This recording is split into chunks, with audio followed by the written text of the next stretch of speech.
That was definitely going to create some problems for her stories. If she could write.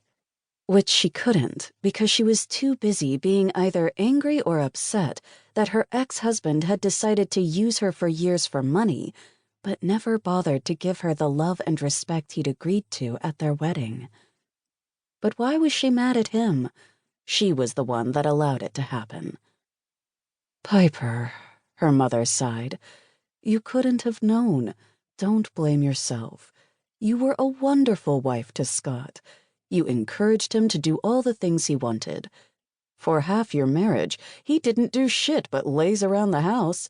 And for the other half, he spent your money on himself, creating the business he wanted and never bothering to water the tree that gave him everything." She sighed. She knew all that. All of it. But that didn't matter because all Piper wanted was to get away from everything. To forget Scott and his new fiancée? Yeah, he'd gotten engaged 30 minutes after he'd moved out and set a wedding date seconds after their divorce had gone through. Her stomach rolled and anger threatened to boil over. "Mom, I'm almost there, so I'll call you tomorrow. The weather is awful and I want to stay focused on driving." "All right, honey. Just be careful, please, and call me when you can." "I will. Give me a few days, okay?" No sound came from the car speakers. "Mom?" Great. Signal gone again. She hung up and gazed at the cabin in the woods that was supposed to be her sanctuary for the next 30 days. She sat in the car for a long time and gripped the steering wheel, staring at the lit cabin through her tears. Why did she even care? It wasn't that she loved Scott. She'd stopped loving him a long time ago. But she'd made a commitment to be there for him, which she'd done. But he'd never been there for her. Ever. What hurt was that he never did any of the things with her that he was doing with his girlfriend. Oh, she'd heard from a mutual friend how he was taking her on dates and on his boat.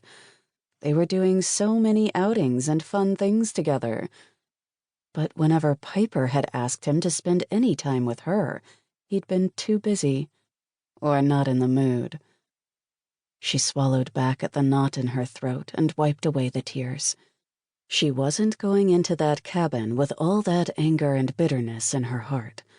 She'd never survive this and find her voice again if she did. Scott did her a favor. It would have been worse if he strung her along another 10 years before he did this. Though she was mid-30s, she could still enjoy her life, and hopefully she could heal her heart enough that she could write again. She opened the car door, grabbed her suitcase, and hurried through the rain to the front door. One suitcase.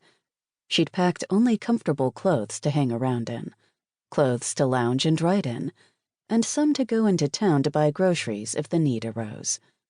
Surely there was a grocery store.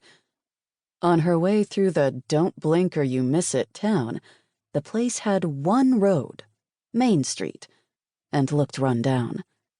Almost ghost town-like, with nobody outside due to the rain. The security box attached to the log siding holding the key sat exactly where the written instructions said. It wouldn't have been the first time the information from the renter was wrong. Maybe this owner had some brains and cared for the place more than the dollars. She entered the passcode, pulled open the front plate, and took out the key. So far, so good. Entrance open, she stood in the doorframe, suitcase dropping from her fingers. The inside of the massive cabin was surreal. Modern, yet rustic. Rough-hewn beams crossed high overhead. From where she ogled the home, she could see all the way to the stainless steel kitchen on the other side of the house. Having the entire place to herself might be a bit intimidating. There could be another person in here the whole time, and she wouldn't even know.